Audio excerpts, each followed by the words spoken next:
They didn't know how to make a 30-second, animated commercial that captures your attention yet. That's where the fuck we're at right now with AI. Like, my CMO sent me a fucking chat GPT output like this today. I was like, Will, are you fucking kidding me? At least tell it to make this digestible to me. It's not your original thought anyway. Like, that's so not P, but that's where we're at right now. You know what I mean?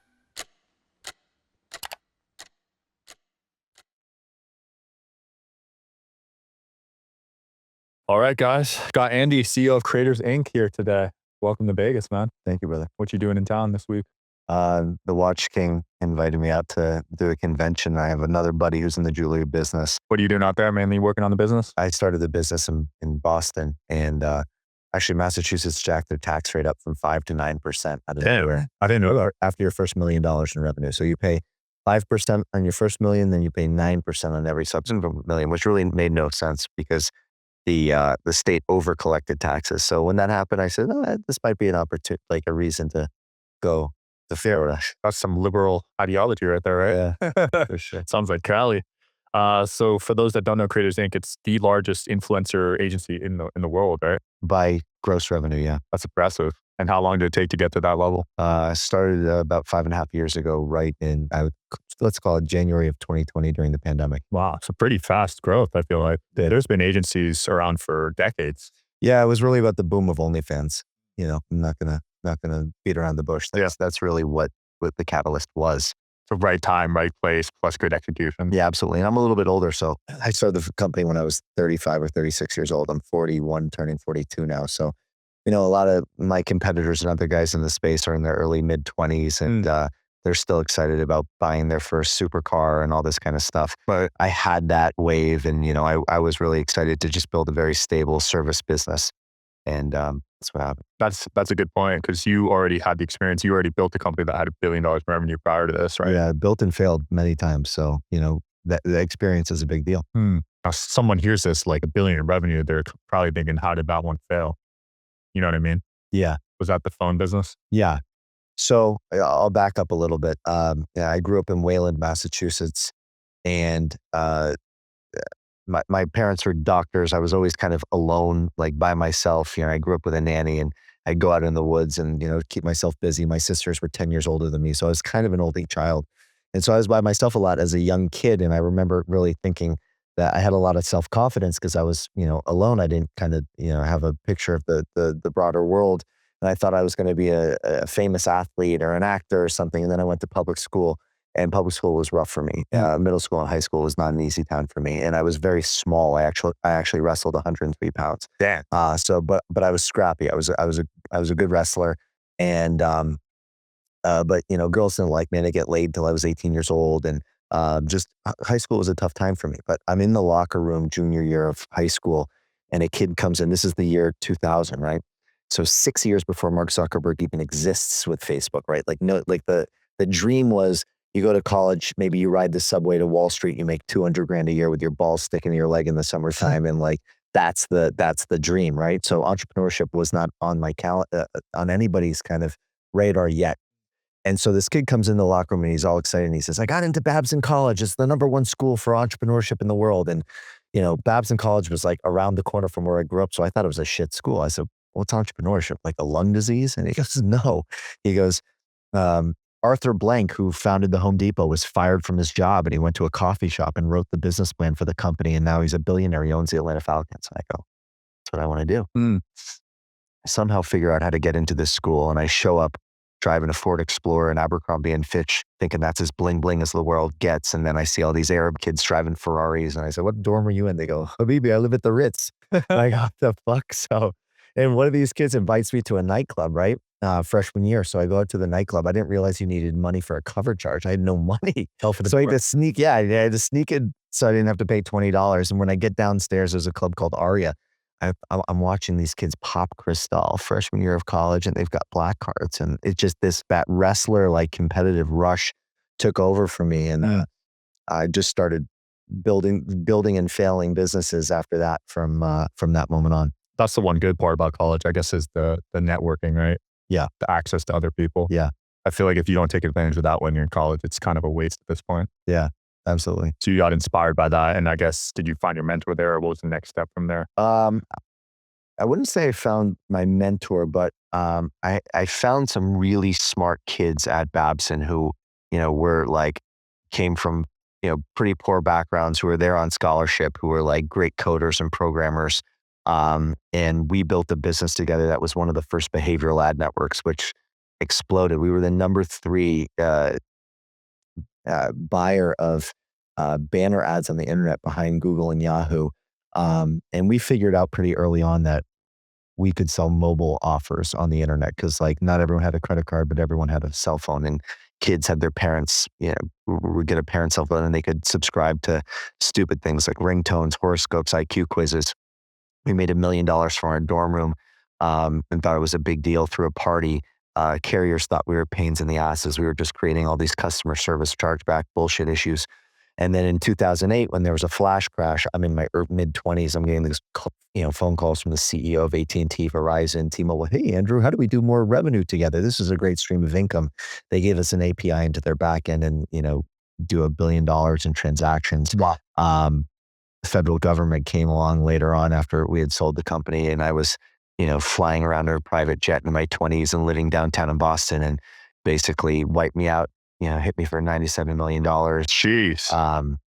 Yeah, I went from, being a 103-pound small kid to I bulked up in my 20s. I, really started going to the gym, and, then I hit my growth spurt. So I'm in my 20s and I've got money, and that's my new identity. I'm giving money to restaurateurs and, all these ventures. And then boom, like I'm on the front page of the newspaper for basically losing all my money and settling with the FTC. And that kicked off about 6 years of darkness in my life that, took me to kind of find myself and come back from it. But while I was kind of in this rock bottom period.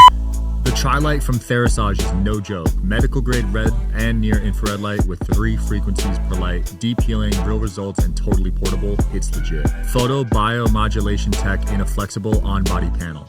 This is the Tri-Light from Therisage, and it's next level red light therapy. It's got 118 high-powered polychromatic lights, each delivering 3 healing frequencies, red and near infrared, from 580 to 980 nanometers. It's sleek, portable, and honestly, I don't go anywhere without it. We had, kind of completely fallen from grace, have you.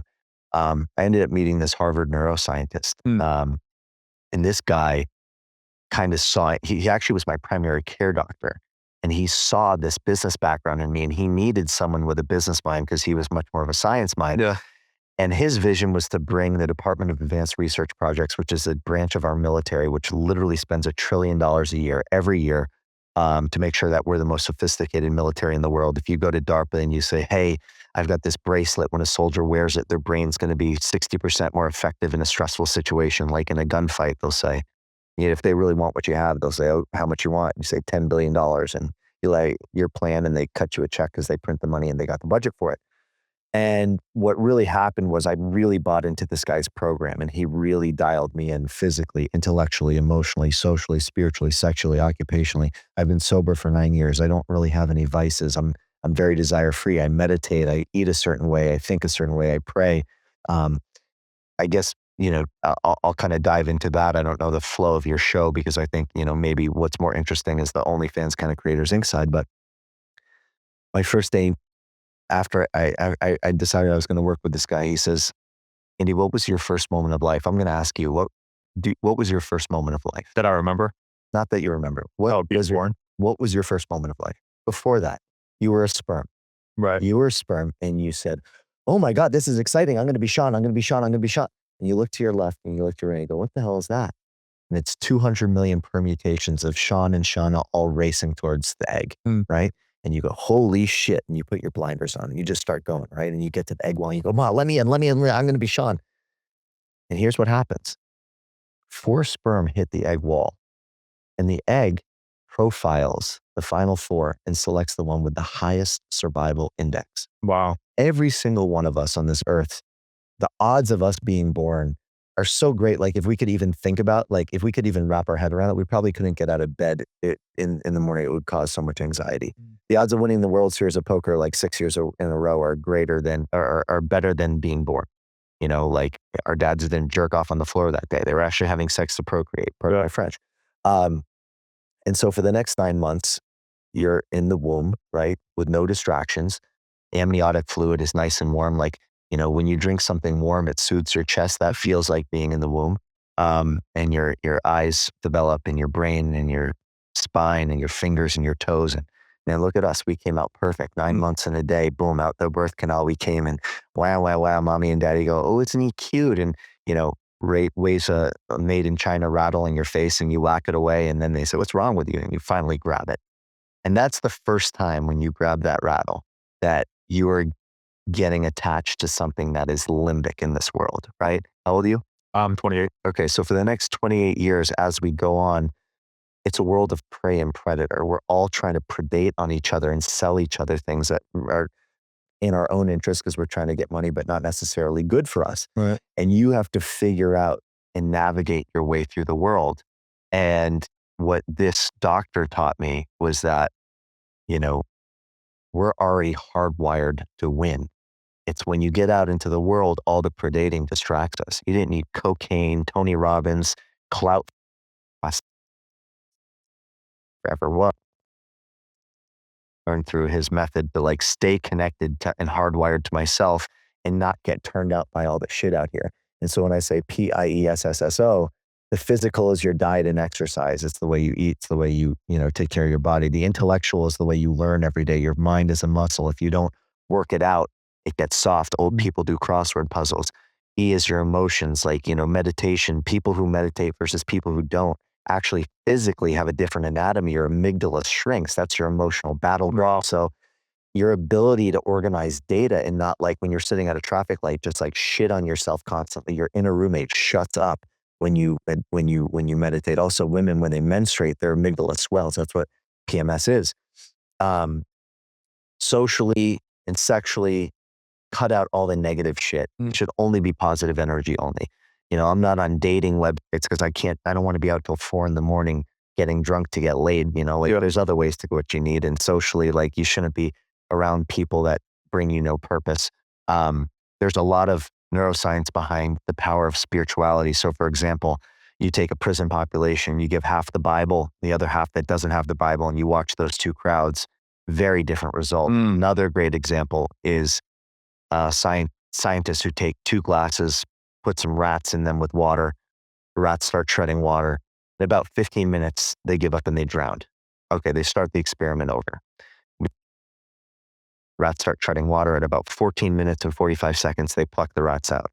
They dry them off. They give them something to eat, and they drop them right back in the water. Now, these rats just swam till failure. How long do you think they lasted the next time? It's got to be less than 14. 250 hours. Why? Why? Because they believed they would be saved. Think about how much further they could go when they thought something was coming to save them. Holy crap. So when they thought nothing was coming to save them, they gave up in 15 minutes. When they had that hope, it lasted 250 hours. That's crazy. Crazy. That's nuts. And then lastly is your occupational dimension. So PIESSSO, the occupational dimension just means you want to be doing things that bring you more value than things you're don't work a job for more money when your food, shelter, and basic needs are covered. If your boss just creates so much negative stress on your life that you're miserable all the time, and you've got to be cognizant of these things. Yeah. And so this guy cleans me all up, and I become a very dialed in, calm, sober, thoughtful version of myself. And boom, the pandemic happens. Pentagon shuts down. There's no more government contracts. I'm sitting at my parents' home in Cape Cod, Massachusetts, kind of squatting there. They are living in Florida, and we're staying away from each other because everyone's got COVID and the world's scared. And a female friend of mine who knew me when I was in my 20s, we'd met on Bumble or something, calls me up and she says, hey, I need your help. And I said, what's going on? And she said, I've got $100 to my name. I'm some lady's nanny doing her grocery shopping out here in Los Angeles. I'm scared of getting coronavirus. So I made an OnlyFans, but I can't figure it out. So the hell is that? I logged in and I was like, oh shit, you're trying to thirst scale. This platform is pretty robust in the sense that it can facilitate these transactions, but it doesn't do a great job of taking a creator with a blindfold on and saying, do steps 1 through 10, you're going to make a bag of money. I helped kind of organize her and took over the marketing to figure out how are we going to maximize the lifetime value of your audience. She had 50,000 followers on Instagram, no TikTok, no Twitch, no Twitter. We made $250,000 a month one. Wow. She starts to run around in LA, and she had been a personal assistant for some big content creators and starts saying, hey, don't trust your OnlyFans business to nightclub promoters or Tyga or, these Lil Pump. Yeah. There's these guys in Boston, they don't simp, look at my numbers. And from there, we had a client that did $60 million in a year. Holy crap. And I kind of figured out, I had kind of met the higher ups at OnlyFans. And so they had kind of divulged to me that I was the biggest guy in the space doing what I was doing. And they kind of liked the way we did it. And then I come out to LA one day and, I'm, kind of chest pumped up. And I try to sign a content creator and she goes, who the hell are you? I'm with Unleashed or some shit. Like, I've never heard of you basically. And I was like, oh, wow, I need to build brand. And so what I saw was that, the actors and writers strike, like nobody's really watching movies much anymore. So all the traditional Hollywood agencies, which was CAA, Creative Arts Agency, UTA, United Talent Agency, and William Morris, WME, were kind of all going down because the actors and writers strike. So I created a company called Creators Inc. so that these large celebrity Hollywood people who are doing these paywall sites would feel like it's something they were familiar with. And that actually worked out like gangbusters. Wow. Brilliant, dude. That is so cool. Now $1 billion this year in revenue projected. Top line, our creators collectively will do over $1 billion top line. People are saying OnlyFans is dead. How so? I think it's not as popular, but you're proving them wrong with $1 billion in top line this year. Well, I mean, there's there's a lot of haters. So yeah, no, it's definitely not dead. There's just a lot of guys on, mainly the red pill. I'm a very fear-based person. When I started the business, I was like, this ain't gonna last 6 months. This girl takes her top off and our fans see it. Like, what's left? It's like, and that same client has grown and grown and grown and grown and grown like 20 straight quarters. Wow. And what I've discovered is that it's not about what you look like. The reason why my company is called Creators Inc. is because we are looking to work with good content creators. If you make good content, somebody will discover you on their FYP or, the Explore page. They'll watch 10 of your videos and start to feel like they know you. OnlyFans, the only people who would give a shit would be the people we went to high school with, who would be like, what the fuck is he doing out there, right? Like, showing his balls, but it's the C word, context, right? Like, I had some of the most attractive looking people coming to us, couldn't make 2 pennies. You've got Trisha Paytas sitting in her car eating Korean food all day, like making $1 million a month because she's connecting with the people. They start to feel like they know them. That's fact. That's where engagement comes from. That's so facts, because I feel like the modern day changed from when we were growing up, Of course. and seeing these movie A-list celebrities. I feel like they would get less engagement on OnlyFans than like a Trisha Paytas or a Tana Mongeau. Yeah, it's 100% true. Yeah, because those guys are, you think it's relatability that they provide their fans, their audience? Yeah, I mean,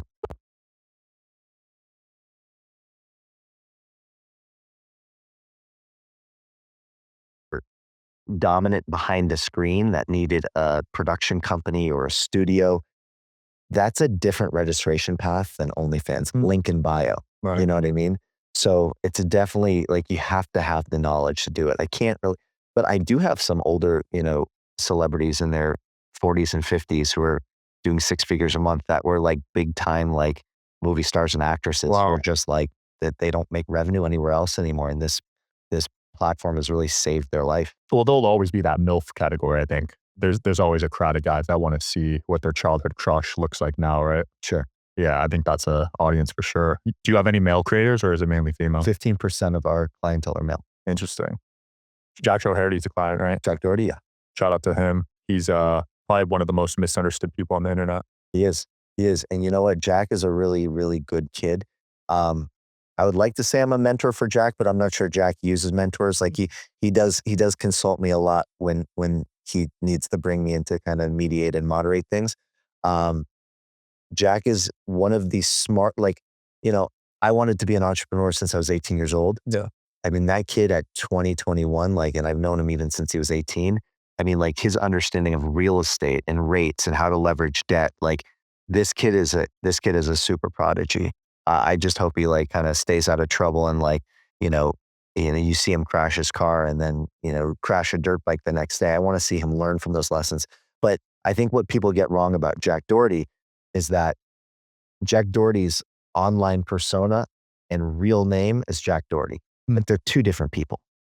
And he's actually a very, very, very good kid. When Jack Doherty calls me and asks me for something, he always ends the phone call with, "Thank you so much, Andy. I really appreciate you." Wow. Not a lot of people do that. Yeah. Like he's a good kid, and I'm gonna tell you what's gonna happen with him. Logan Paul was canceled. He took pictures next to suicide people in Japan, and like he was fucked. Now he's like the biggest star in the world. His company just outsold Gatorade 4-1 in Walmart last year with Prime. The thing didn't exist 5 years ago. He's a WWE champion superstar. His podcast is amazing. I mean, and he was fucked, right? Like Jack will cognizantly make a pivot to being a good guy versus a heel pretty soon here. I can see because he's smart enough, he's thoughtful enough, and he's got a good hand on his shoulder. Jace Paul did that. There's also another kid, Neon, who I'm sure you've seen. He's in the middle of that transformation right now. Is he?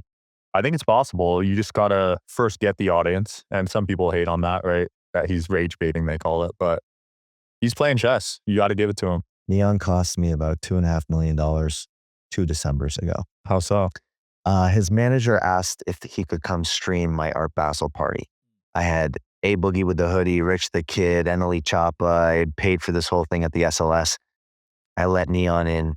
As soon as the camera goes up, his community swatted the hotel. No way. Robo was like, "Oh, there's bombs by the pool." The fucking idiot operator like freaks out, calls, Miami PD or whatever it is, and they literally shut down the whole entire hotel. Holy crap. Just SLS? Yes, canceled the whole party. Like they evacuated the whole hotel. Dude, that's $1,000 night hotel. That's crazy. It's just insane. I just had an event there for F1 the other day. Yeah. Damn, that's nuts. Yeah. Yeah. Yeah, but Neon's a good kid too. And I don't want to say I worry because I think all those kids are on their journey. They're going to figure it out. But they garner so much attention, and like, I hope they get a chance to kind of figure out life in their own ways and do the right things by the time they get to my age. Because like the journey's crazy, right? Yeah. Like when I first made money my first time around, I had to do all the ego dumb shit. Like I it was a crutch. I had to make people, I had to make everybody know I was important. Right now, I just like, I don't give a fuck. Yeah. And that provides a lot of freedom. Well, a lot of the most financially successful people I know are like that because of childhood trauma. They're trying to prove everyone wrong, and they got a lot of demons they're battling. So they overwork. They become workaholics. Yeah, That's what happened to me. You don't want to peak in high school. No, you definitely don't want to peak in high school. But no, you're right to be worried, man. This guy Vitaly, have you been keeping up with that story? I'll tell you something crazy. 3 days before Vitaly was arrested, he FaceTimed me. I hadn't heard from him in a year. Like since he like blew back up with the Predator shit, I let him come to one of my Coachella events, and like we had some fun. We filmed the skit. I think he also is genuinely a good guy who is really passionate about content and virality. And, again, if you don't know him, you probably have, prejudiced opinions. 3 days before he gets arrested, he calls me up. He goes, "I need a huge favor. You still own this domain, like Vitaly the Goat. I need it back." I was like, "Okay, no problem. But like when you get back from wherever the fuck you are," he was in Philippines. I was like, "You got to come over and you got to, make some story posts for us and say like Creators Inc. is great. Like they hooked me up with my domain, whatever." But he's like, "Yeah, okay. I promise." And then of course he gets arrested. The live streaming stuff is you're constantly chasing crazy. Anyway, what's going on with him? He's just in jail in the Philippines. He's about to face charges. Yeah, it's not looking good, dude. Okay. It's not looking good. But the point is, these live streamers, they just keep having to do crazier and crazier things, and it ends up like that. I can't believe they're as ballsy as they are. Like, I fear incarceration. Like, I don't want to be locked up. Yeah. Not that it's actually like the reality of it's so bad, because it's not. But, just not being able to pursue your goals or relationships or be that because you're like sitting in a federal camp sucks. So I'm just surprised, like, when law enforcement gets involved. You know what I forget? Like, these kids are so young. A lot of my clients, like, here's something interesting, right? When I first started, I tried to be like super agent. I was like, you need to be filing your taxes. Here's your CPA. We have your tax return filed. You need to write a check to the, some of my clients would be like, nah. And I realized that a lot of my clients like probably have issues with their parents, and I was becoming a parental figure. Right. And so if I would help them too much, they would leave, they would fire me. And then I had to like kind of figure out that balance and realize like, you kind of got to let them touch the stove and get burnt, and then like be there to coach them more passively. It is a tricky role you're in because there is a negative stigma with OF managers, right? They're greedy and they're taking advantage of their clients. I've seen that online. Yeah. But you got to just provide good value, right? Yeah. I mean, there's definitely some shit bums in the space, a lot of suitcase pimps and, you know, people who are just doing it for, you know, monetary reasons. I am actively looking, like the reason why I actually have a huge community of creators who don't do OnlyFans. But what I don't have yet, which I'm still trying to develop, and, you know, hopefully Hashem will bless us with the answer soon, is, you know, I was in my house the other day and there was 4 huge Mexican-American influencers. Like I was adding up the total Instagram followers. It was like 200 million. Jeez. And I was like, if I had a spicy Cheeto knockoff or a gusher thing, or, you know, so I actually went out and ran into David Dobrik at this snack and sweet convention. I was like, so I'm looking for products to monetize our network that doesn't do OF as well, because I have so many great friends who are young, big content creators that look up to me for investment advice. And I actually have close relationships with them, but we don't monetize anything together. So, yeah, the CPG space seems like the next phase of influencer product, right? yeah, man. Like, you know who Brent Rivera is? Heard of him. He's a big influencer. He's got his own chip. It's like a 3D Dorito. And like, he's just got such a good audience. He's got such a big audience, and he's so good at creating content that, like, you know, I think it's an easy strategy. You promote the hell out of your product for like a year, then maybe you get into some, you know, brick and mortar stores. People know what it is. The purchase orders start to come because they're selling it. Then you get better placement and caps, and then you get bought out. But the CPG space is really, really tricky. So like beverage and snacks and all that shit, you make no money when you're in stores because the distributor gets all that margin. You only make big money when Coke or Pepsi or Nestle buys you, and they immediately get, like, they can pay $1 billion for, you know, Olipop or Poppy or whatever it is, because they immediately get 40% of that business back because they are the distributor. You understand? Yeah, they got like a little monopoly going on, right? Big time. Yeah. Liquid Death was another one that sold, right? Yeah. That was a big one. So that's the tough part about that business. Like, you don't really make money until the day you exit. So you got to survive for years, having patience, maybe even lose money. And get lucky, because like if Coke buys Red Bull and Pepsi buys Monster and like you're the third guy, like it's kind of fucked. Retail it scares me because of the margins too, like you said. Like you're investing so much time for the possibility of a sale. Yeah. Whereas this, you know, I just need views, revenue's going up, profits going up. I'm about to start a network actually. And that's how you sell in the podcast space. Fantastic. Yeah. So I'm pumped about I that. love it. You watch Succession? No, I've heard about though. Oh, you got to watch it. It's a good show. It's basically about like loosely like Rupert Murdoch, who created Fox News, Okay. but just like really understand, like if you want to start a network, the power of media and social media. I'm gonna definitely watch So that. Fox has done a great job at getting personalities. Yeah. Like Tucker came off Fox. There's a bunch of big guys that came from Fox, right? Sean Hannity. Yeah. Yeah. Well, good luck to you.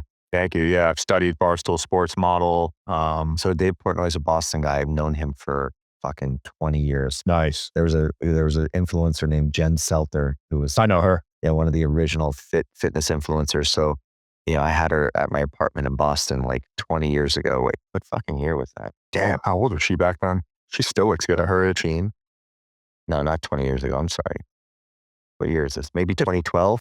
So it's 13 years ago. And Portnoy came over and filmed a video with her, which is still their biggest YouTube video ever. And, you know, Barstool Sports, interesting story. Like, they just started as like a newsletter. Like, they would make, you know, like funny degenerate betting newsletters and put them at the bars in Boston. You would, like, you know, they had the smoke show of the day on the cover, and to watch him, what he's done and who he's become is great. It's really impressive. Dude, I'm proud of that. Yeah. Shout out to Dave. They've had 4 shows branch off of Barstool that are 9-figure empires now. Name them. Call Her Daddy. Her Daddy. Damn. BFFs? Or no? No, not BFFs. I'm blanking out right now. But I just looked it up the other day. Saturday Conversation? Caleb just left. Yeah, I don't know if that's a 9-figure one. That was 8 figures. There was two guys. One has a mustache. Oh yeah, KFC, No, not KFC. chicken chiclets, whatever. Who cares? Either way, Barstool they've set the tone Yeah. in the podcast space. And Rogan, obviously, of course. Too. I mean, people are like, the world moves so fast. Like people forget Dave Portnoy sold his company for hundreds of millions of dollars and bought it back for $1. No one's ever done that. How crazy. It's legendary. Yeah, I mean, it's also luck. You know, Penn got in this position where like ESPN, Disney said to them, hey, we're going to work with you on the sports betting stuff, but like you cannot be associated with Barstool. Dave was like, the fuck does that mean? And like somehow got to buy his company back for a fucking $1. Crazy. It's incredible. Shout out to Dave, one of the goats. You want to sell this thing one day, I'd imagine? Listen, actually, I've never woken up and even thought of that possibility. Wow. Really, I swear. Like, I think companies probably only get bought when like you don't need to be bought because like you've got such a good thing, somebody like wants it or it's in some vertical. You know, sure, that would be cool, I guess. But I started this thing from zero. Like I'm so far beyond where I ever thought it would be in 5.5 years. Remember, I thought it was going to last 6 months. Yeah. I remember the first time a client paid me 14 grand, I was fucking like, holy shit, you know, and like, here we are. So, OnlyFans is having a tough time selling their business. Oh, they're trying to sell right now? Yeah, there's rumors. But they make so much money. Even if somebody stroked a $5 billion check, which would be a really low multiple, you know, what are the odds in the next 5 years that AI or regulators don't fuck up their business? It's not zero. So that's so risky, right? So, you know, for how strong my company is financially, the size of a check somebody would have to write me to make me say, okay, this makes sense. Here are the keys. Yeah. I don't have enough to really give them back where I think that would ever even make sense. What do I have? Just like a bunch of relationships and contracts with content creators. You know, it's, but you know, maybe I start a CPG product and that has like really strong, you know, annual revenues and that's a little bit more tangible for someone to buy. That makes sense. Again, like I'm so content and grateful and humbled to wake up every day and be free, not paralyzed and not have cancer. Like I'm not going to worry about food or anything over my head. And this might sound corny. That's where my brain's out. I really enjoy what I do. I don't give a shit about somebody buying me or not. Like, I'm just like, that's not my. That's a good spot to be in, man. So no worries, no fears for you right now? Do you fear AI interrupting the business? I don't fear anything. Like the weird thing is I fear cancer and taxes and the feds. Like Good fears to have. Yeah, but you know, if my whole industry blew up tomorrow, like again, like I would appreciate that it happened. Like if it weren't for COVID-19, if it weren't for the fucking Wuhan flu, I wouldn't have a business. I wouldn't be here. Right. That whole thing happened for me, not to me. But my scary thing about AI is that I think it's a really important time to make money because I think there's a good chance the world's going to be haves and have-nots, right? Like the tractor didn't put everybody out of business, right? The world grew from the invention of the tractor. So all the jobs that will get wiped out from AI, right? Like I don't use lawyers anymore. I use ChatGPT. Yeah. Right. So, the world will evolve. And I think it's a really important time to make money. So you're like not a have-not, you know, but with that being said, here's something interesting to think about. The very first television commercials, if you go back and research this, look this up.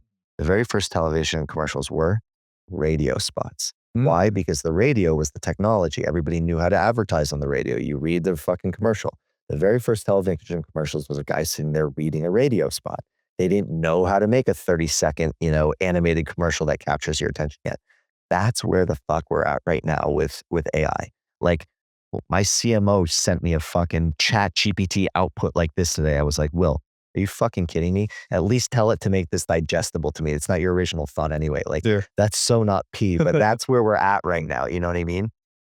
So people who are really sitting down thinking like, how am I going to position myself in this? Like, this is the time right now.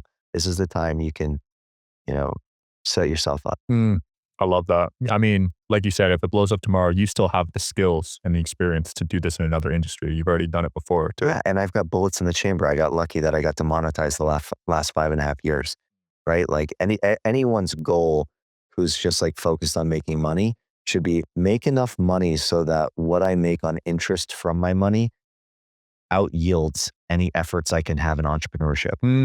Then you can do whatever the fuck you want. That's FU money right there. Yeah. That's my goal. I'm almost there. But yeah, because if you can make 7% off your money, How are you going to make 7%? S&P, right? Great. I love the answer. Why, is that a good answer? I think so. Yeah. Look, what I have a lot of young people coming to me who have made money on OnlyFans and brand deals and things like that. And it's just sitting in the bank. And I explain to them, I go, your money sitting in your bank account is losing you money because there's something called inflation. That bag of chips is going to cost more next year than it does this year. Yeah. So they said, what are my choices? I go, you've got two pretty simple choices. Put it in something called fixed income, a high yield savings account. You can take it from your bank account and put it in a money market. You get 4.5% a year. So you get 45 grand on every $1 million or 4,500 on every 100 grand a year, risk free. Or you will make twice to 3 times that in the S&P 500, but in the long run. Any 6-month year window, it's not guaranteed to be a straight line up, but in the long run, it will outperform money markets. Yeah. Yeah. So I feel And then you can become a really sophisticated investor. But I mean, for the sake of this conversation, you really can't outperform the S&P in the long run, especially when you factor in like paying taxes properly. it's very hard. People that claim that they can do that for everyone, that's a red flag to me. Yeah. If Like you could do it. hedge fund managers. Yeah. Well, even financial advisors, there's a lot of those. A lot of young guys claiming that. Yeah. Yeah. A lot of crypto experts too. Yeah. I'm sure you've seen that. Yeah, I forget what Buffett's 90-10 rule is, but it's basically like 90% of your assets should be in like the SPY and then like 10% fixed income or something. And his whole thesis behind it when he lays it out over like the long term, when you factor in taxes, is like, it's just undefeated. Yeah. That's the go right there. He just pulled out of everything though. Did you see that? I mean, he's also in his mid 90s and, it's a little interesting, right? Like I never got into crypto. I never got into Bitcoin mainly because like Warren Buffett was my idol. Yeah. And he was like, I wouldn't buy all the Bitcoin in the world for 25 cents because I don't know what it is. I'd rather farmland that I know yields something. And old school, he might not have been right about that. I don't think he was. It's 110,000 now. So you wanted to buy it back in the day? Oh yeah, man. Like I'll tell you a crazy story. When I lost all my money, I had a guy sleeping on my couch who had just been divorced named Harry. Yeah. And I was investing in Harry's like fantasy football thing. Harry's now a billionaire. Damn. And when I lost all my money, he's saying to me, wait, what year is this? December 2015. Andrew, don't worry about it. We're going to make it all back in cryptocurrency. And I'm going to do a crypto fund. I said, Harry, say cryptocurrency, maybe I'm going to throw you off the fucking balcony.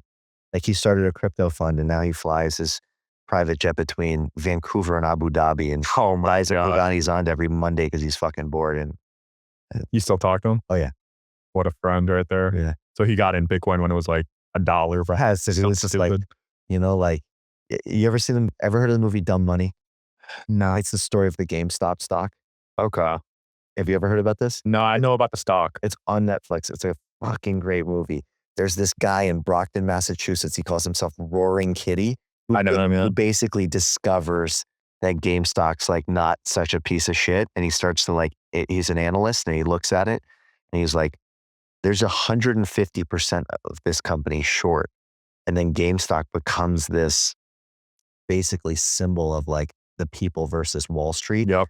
And like all these like layman people, like nurses and plumbers and electricians are like buying and holding GameStop and they're short squeezing all these hedge funders. And they took out like multiple hedge funders, like billions of dollars. Yep. And this I don't know if GameStop is actually a piece of shit company or not. I haven't studied its financials, but crazy story. But literally this guy sold like a bunch of shit. Like his life savings was like 50 grand. He put it all into GameStop at like $3. He made, upwards of $100 million. Legend. That to me showed the power of social media when that was going on. Yeah. Because that was all social media. Yeah. That's what got everyday investors to invest. Yeah. And that actually movie, it's called Dumb Money. It's on Netflix. It tells some great stories. Like Robin Hood actually tried to pull some fuck shit on. I remember that. Yeah. Like the big hedge funders that were getting squeezed and losing billions did some corrupt shit where they convinced the Robin Hood owners to halt disable the ability to buy the stock. And then they paid to get Wall Street Bets, which was a Reddit sub thread where all these guys were communicating and watching this guy roaring kitty. They shut it down. So all of a sudden, all these people who were holding the stock are like, fuck, did Kitty sell? Is he going to sell? Is he going to dump? Da, da, da. And then there was a big congressional hearing. And so you've got all these hedge funders who are like speaking like, oh, we didn't tell Robinhood, and they were lying. And then this fucking guy from Brockton, Massachusetts, roaring kitty, who's like, he's like a little analyst at Mass Mutual who invested $50,000 of his life savings. He goes onto a congressional hearing and goes, I like this stock and I'm buying. And like his whole community is like, fuck yeah. I think that's where like hold the line came from. I love it. And like the stock surges again and literally puts this hedge fund called like Melvin Capital like out of business. This guy had to borrow like $6 billion because he's like, no, we're like all these fuckers are going to give up and like the stock's a piece of shit. It's going to short. And the guy literally had to shutter his door. Jeez. Yeah, That was a multi-billionaire. And the people wiped them out. That was a legendary story. Showed me the power of alternative media, which is now how we make a living. Watch that movie. I will. Dumb Money. Still on Netflix. Yeah. I'm a big movie guy, man.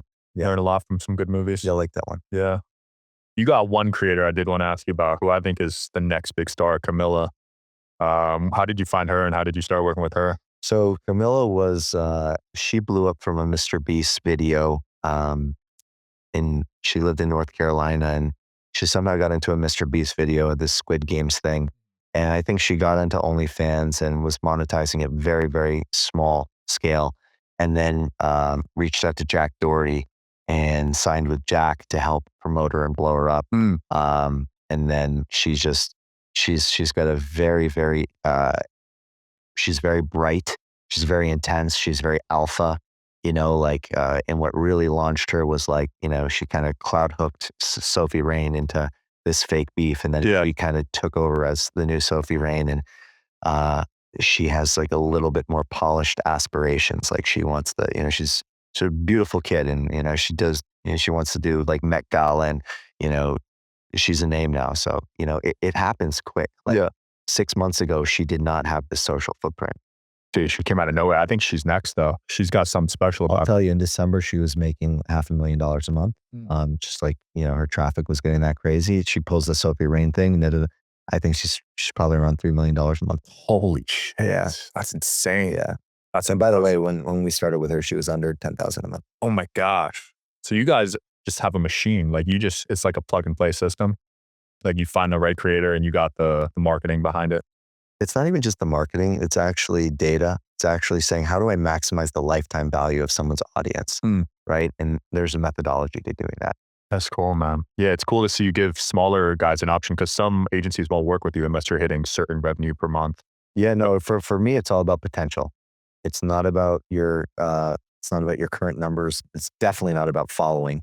Followers are irrelevant these days. Yeah, because it's not so much social media anymore. It's more interest media, right? Like somebody who makes a really relevant, shareable, likable piece of content with no followers can go to 100 million on that video tomorrow, right? Yep.